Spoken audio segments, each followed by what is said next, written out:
Test 6. You will hear a number of different recordings and you'll have to answer questions on what you hear. There will be time for you to read the instructions and questions, and you'll have a chance to check your work. All the recordings will be played once only. The test is in 4 sections. At the end of the test, you will be given 10 minutes to transfer your answers to an answer sheet. Now turn to Section 1. Section 1.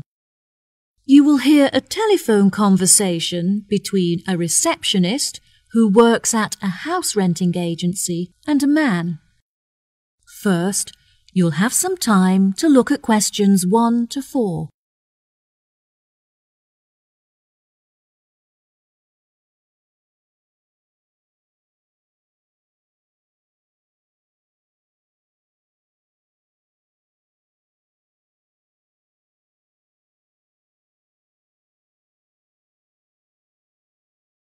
You will see there is an example that has been done for you. On this occasion only, the conversation relating to this will be played first. Hello, how can I help you today? Yes, hello. I'm just phoning you as I have seen an advertisement on your website for a property that I'm interested in renting. If possible, I'd like to find out some more information before I organise a viewing. No problem at all. What is the address of the property that you'd like to inquire about? It's 21 North Avenue. Okay. The address of the property is 21 North Avenue. So, 21 North has been written in the space. Now we shall begin. You should answer the questions as you listen, because you will not hear the recording a second time. Listen carefully and answer questions 1 to 4. Hello, how can I help you today? Yes, hello. I'm just phoning you as I have seen an advertisement on your website for a property that I'm interested in renting. If possible, I'd like to find out some more information before I organise a viewing. No problem at all. What is the address of the property that you'd like to inquire about? It's 21 North Avenue. Okay, what is it that you'd like to know? First of all, I'd like to know what facilities the office has, as I need to make sure that it'll be suitable for my advertising company. I see. The office contains a large open-plan space with a wide frontage onto a busy street with lots of passers-by, so your business would have a really good street presence. There is also a toilet and newly refurbished kitchen equipped with a dishwasher and oven. Wow, that sounds great. I'd definitely like to register my interest. Okay, perfect. I just need to take some details from you, if that's okay. What is your full name? Jonathan Smith. And what position do you hold in your company, Jonathan? Until recently I was sales manager. However, I've recently been promoted to regional manager, so I'll be in charge of running our new office. Can I ask where the office is located? Yes, of course. It's located downtown, just around the corner from Royal Square Shopping Centre. That's a bit too far out of the centre for my liking. I'd much prefer to be located in close proximity to the station. Do you have any property located in that vicinity? It would help me to narrow down the results if you could tell me how many employees you intend to have working in the office. Our branch is made up of 30 employees, and we'd like some extra space for meetings and presentations. Most average office spaces are around 8,000 square feet, but it sounds like you would need more space than that. I think that 10,000 square feet would be more suitable for your needs. Now, let's see, we have 10 properties that match those criteria, so let's try and narrow it down. Before you hear the rest of the conversation, you have some time to look at questions 5 to 10.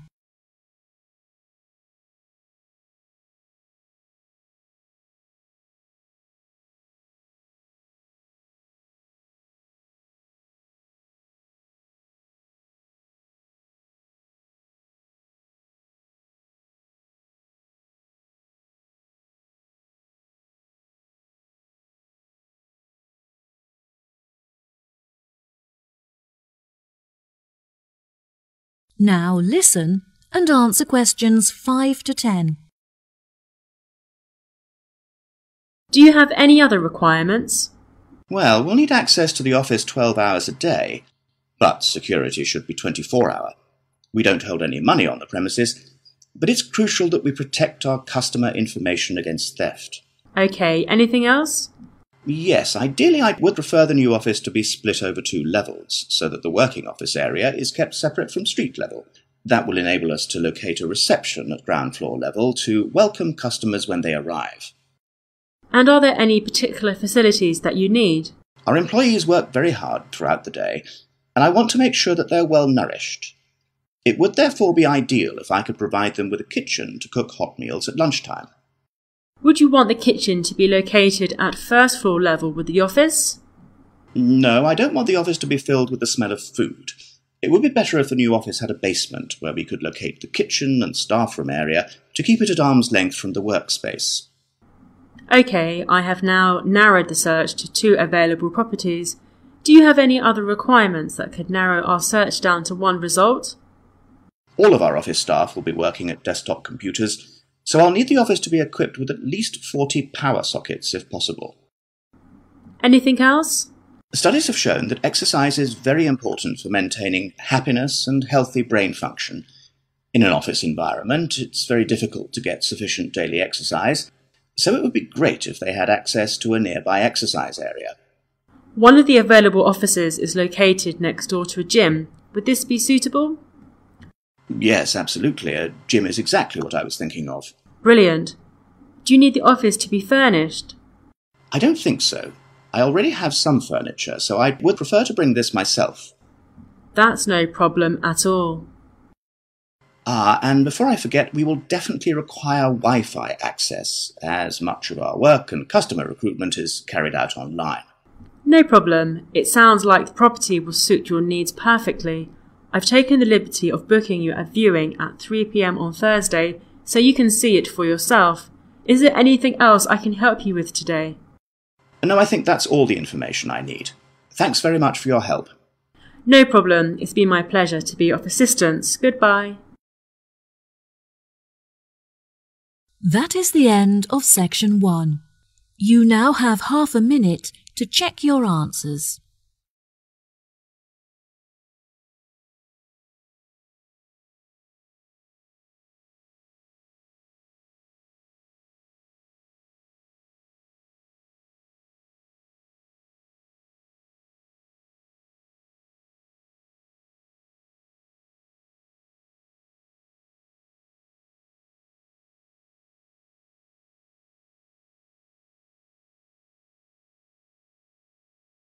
Now turn to section 2. You will hear a tour guide giving a talk about a relaxation centre. First, you'll have some time to look at questions 11 to 14.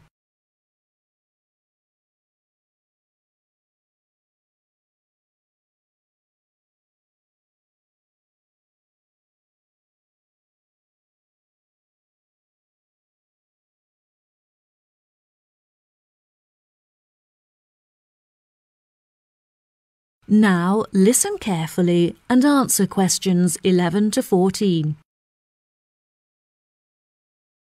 Hello everyone, my name is Sally.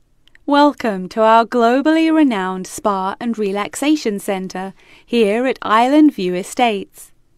Before you all wander off and begin exploring the facilities, I'd like to go over a few things.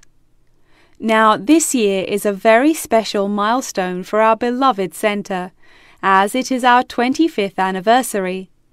I understand that this means you have all paid an increased price for your tickets, but I can promise that all of the events we have scheduled for your enjoyment will make the costs well worth it.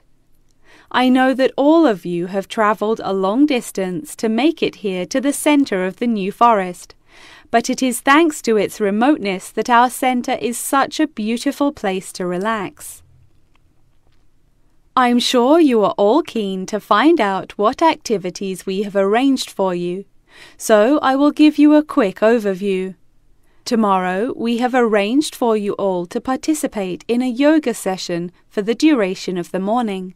followed by a day of relaxation at the pool, where we have ample sun umbrellas to protect you from the sun.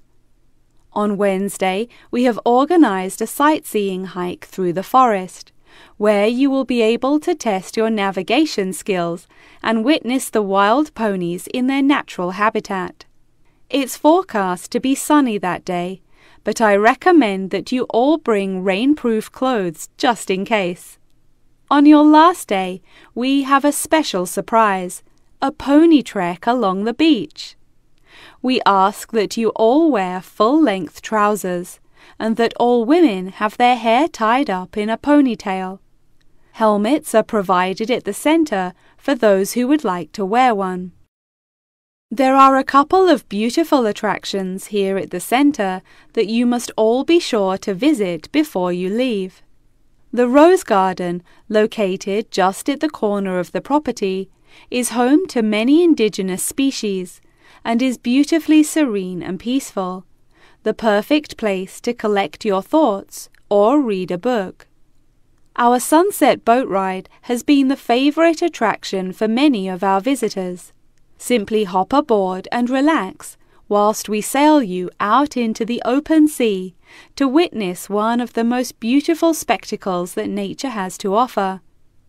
Last, but certainly not least, is the freshwater pond, which serves as a watering hole of sorts. Some of you may even be lucky enough to spot our resident kingfishers, who are members of a very rare and endangered species. Once you have all unpacked and settled into your rooms, we will be taking you out to the neighbouring island for a bonfire and barbecue dinner. The island is very small, and the bicycle trails make it very easy to explore all of its beautiful corners. As the island is entirely separate from the mainland, it has never been inhabited by wildlife, so you can all roam freely and safely.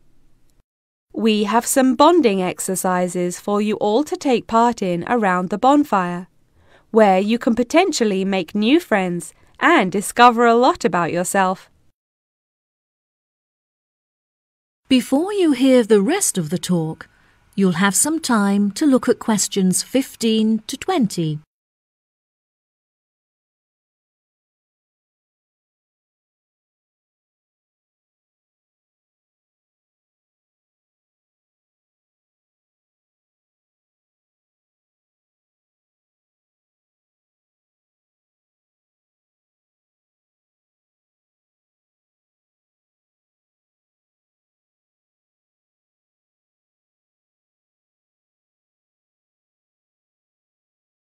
Now listen and answer questions 15 to 20.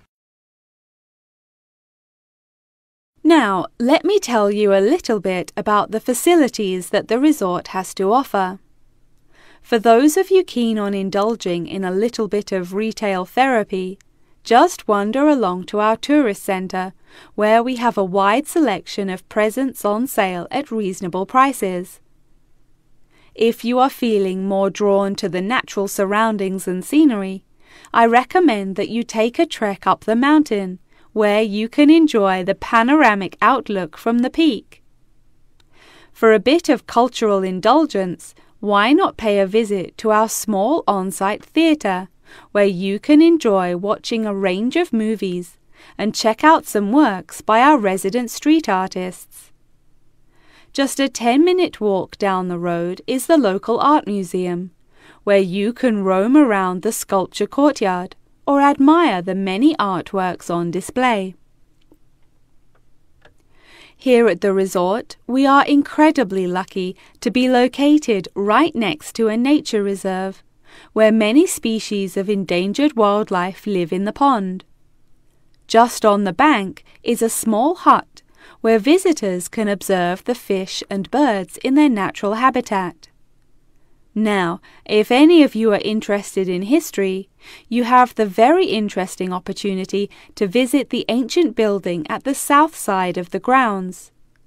The building is now a museum. However, it originally served as a jail for those charged with crimes of treason against the royal family. Well, that just about rounds it up. Now, if anyone has any questions... That is the end of section 2. You now have half a minute to check your answers.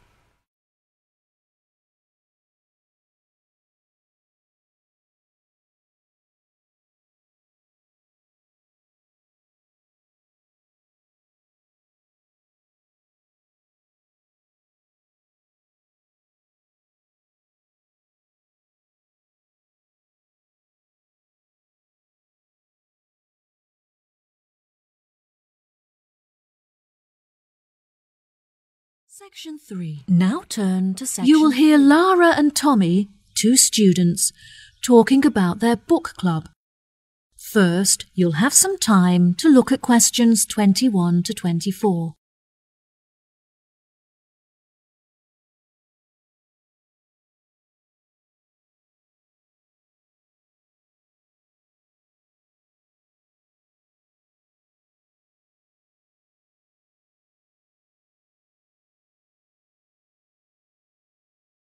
Now listen carefully and answer questions 21 to 24.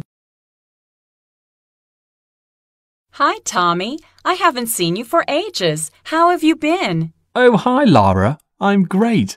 I've just joined a local book club that meets every Wednesday, and I'm really enjoying it. Next week, we're discussing the novels of Charles Dickens. I'm really looking forward to it, as he's my favourite author. Yes, absolutely. His novels are wonderful. I attended Dickens' book club too. Would you like to do a practice session with me in preparation for your meeting?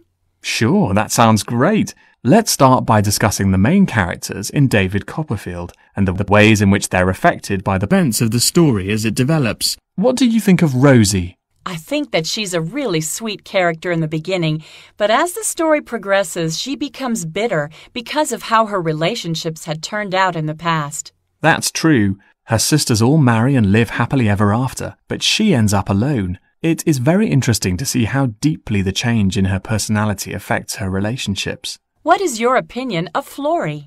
I find her very manipulative. She seems intent on seeking attention, so whenever she wants something from her family members, she persistently acts in a very silly manner, just like a kid. Unfortunately, many people do not realise this, and so they give her the attention that she's seeking, which only encourages her to continue behaving this way. Yes, Florrie is the complete opposite of Lizzie. Lizzie is very sensitive, and she has a true perceptiveness into how people are feeling and how they behave, which enables her to act appropriately towards them. She is very kind and generous and cares about how people feel.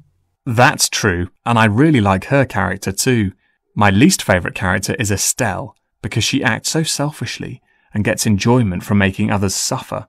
Unfortunately, there are many people like her in the world who intend to make others feel like this. It's interesting how you can associate so many of the characters with people that you know in real life. I think that the reason why Dickens is so good at creating deep and believable characters is because he understands human mentality. Before you hear the rest of the conversation, you'll have some time to look at questions 25 to 30.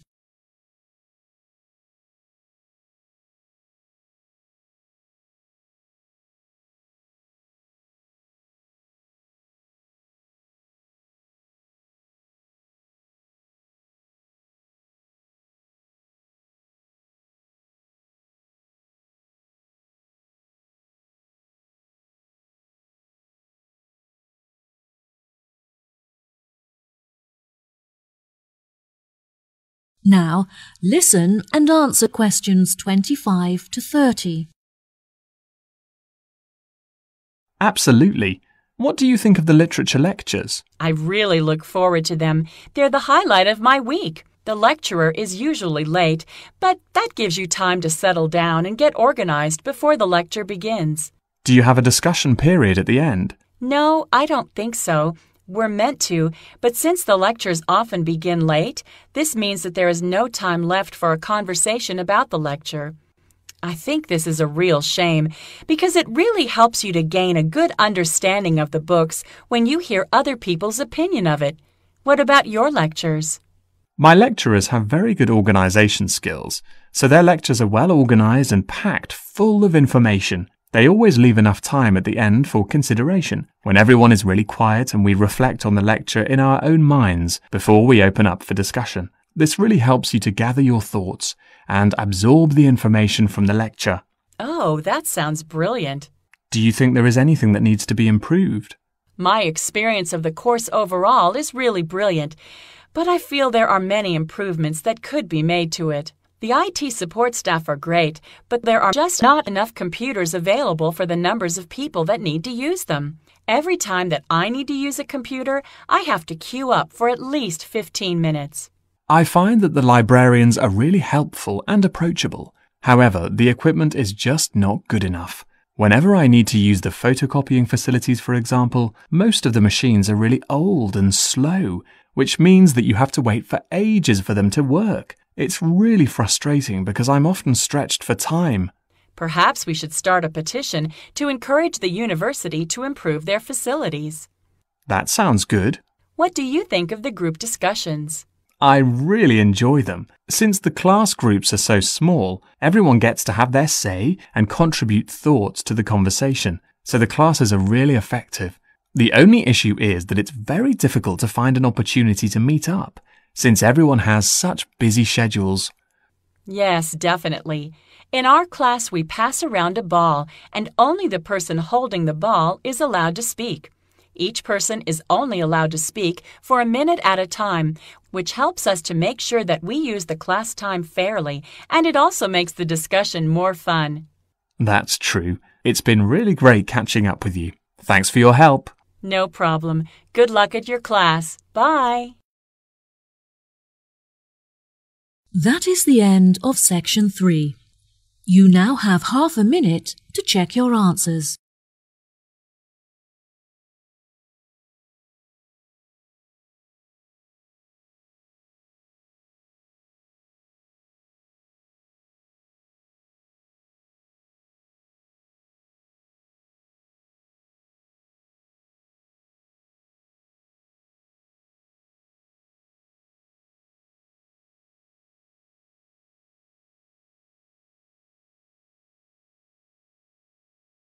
Now turn to section 4. You will hear a talk on research into music. First, you have some time to look at questions 31 to 40.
Now, listen carefully and answer questions 31 to 40. Today we're going to delve into the fascinating history of music in Britain and the evolution that it experienced throughout the duration of the 18th and 19th centuries. During the second half of the 18th century, Britain experienced an industrial revolution, during which its manufacturing industry underwent a major transition from hand production methods to the use of machinery. This sudden boom in the industry drew thousands of people into the cities, where they knew they'd be able to find jobs in the factories, working with or maintaining the machinery. This sudden influx of people into the cities did not just come from the surrounding countryside, but also from other poorer nations in search of a better life. Between 1800 and 1900, the population of England increased by 4 times. This mass immigration from different nations and areas of the country resulted in a variety of cultural influences meeting and mixing to form a new, more diverse culture. With this new culture came a new style of music. Prior to the Industrial Revolution, music had originally been written to reflect the hard, labour-intensive life in all kinds of industries when all work had to be done by hand. Most people resided in small rural communities where their lives revolved around farming. Life for the average person was difficult, as incomes were meagre, and malnourishment and disease were common. Despite the difference in nationalities of the people and the variety of musical genres, all of the music shared one common language, English. As many were unable to write, the songs were a means for the people to give voice to their experiences and feelings about their hard and laborious jobs. Most of the music written by the workers during this period has been lost, as a result of illiteracy and the wear of time. Now, you may be asking yourselves how these small musical works were formed. The roots of most of these groups can mostly be traced back to the younger members of the working classes, who were perhaps rebelling against the inferiority of their living and working conditions compared to those of the upper classes.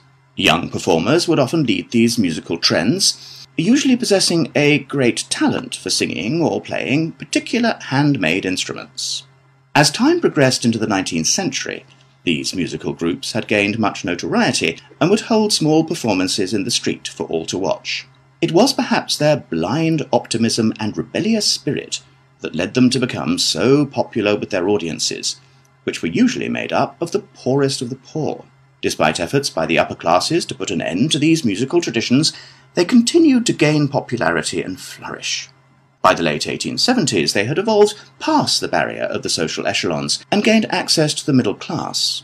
Performances were held in proper establishments such as village halls, and some were even ticketed, with audiences paying a fee for the privilege of watching.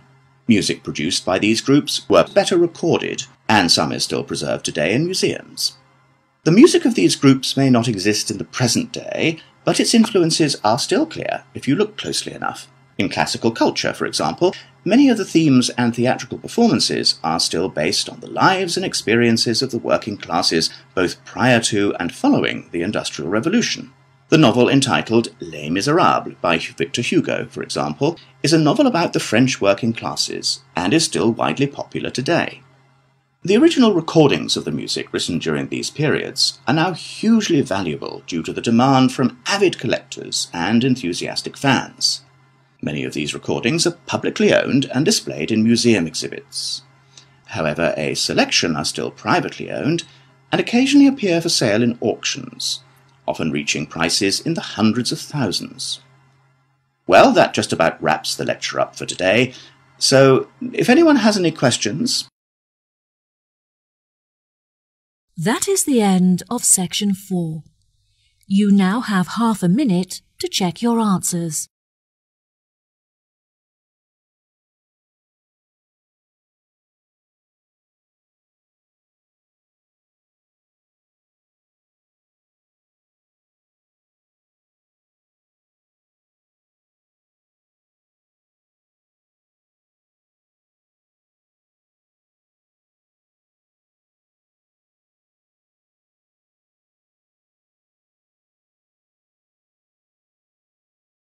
That is the end of the listening test.